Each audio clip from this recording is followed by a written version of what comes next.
I have an interesting relationship, a long-term relationship, a lifelong relationship. For a bit of context, growing up, my father, Rainbow Joe, fun-loving, hippie, free-spirited, but he was quite strict. He was a vegetarian, then turned vegan, then dialed the notch all the way up and became a raw foodist. As I got older, the more extreme he got. When I went off to school, I would understandably perhaps throw away my lunch, longing to fit in, to conform, wanting to trade in my veggie dog for a corn dog. When I got home every dinner of my entire childhood, my father had a salad. One year I had the great fortune having an awesome way to kick off the school year with a field trip, got to go to the zoo. And thankfully, my father was not a chaperone. Enjoyed being at the zoo, seeing the animals, had a great time. And then lunchtime came around. One of my classmates' father was in charge of getting all us kids lunch. And so he turned around and it was the moment. The moment had finally come. He handed me a hot dog. My dreams had come true, and it was a surreal moment. I just looked at it, and he looked at me and he said, "What, you never had a hot dog before? Eat it." And I looked at my classmates and, oh, right, you put something on the hot dog and a little squirt of ketchup and mustard, relish, and oh boy, did I relish it. I took a bite. Oh, it was everything I had ever dreamed of. It was the perfect day. And then the time came to get off the school bus and go home, and walked up the steps, and there was my dad to greet me and asked me how my day was. "How was your field trip, son?" And I told him I had a great time seeing the flamingos and the elephants and the monkeys, and then guilt washed over me.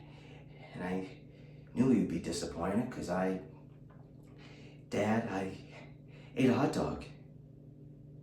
And he said, "What? Salad for a month. Go to your room, you're grounded."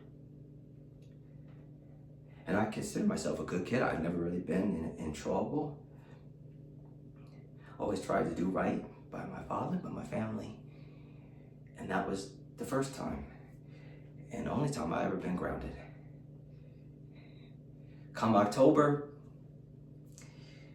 I got dressed up, went around the neighborhood, begging the neighbors for food. No tricks, I need a treat. Sweet, salty, savory, starchy food, please.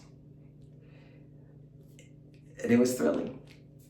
I filled a whole pillowcase. I got home, though, and my Gestapo pop took my precious pillowcase and put it on top of the fridge, out of reach. And I was allowed a mere one piece of candy. It was a brutal time. Next came Thanksgiving.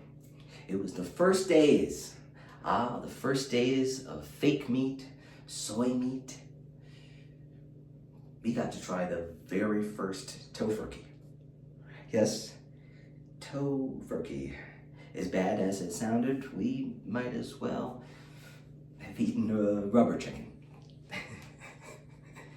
So, I've had an interesting relationship. A long-term relationship, a lifelong relationship with food. When I was a child, my father said to me, "Son, do you live to eat? Or do you eat to live?" Do you eat to live or do you live to eat? Confusing. Stressful. Depressing.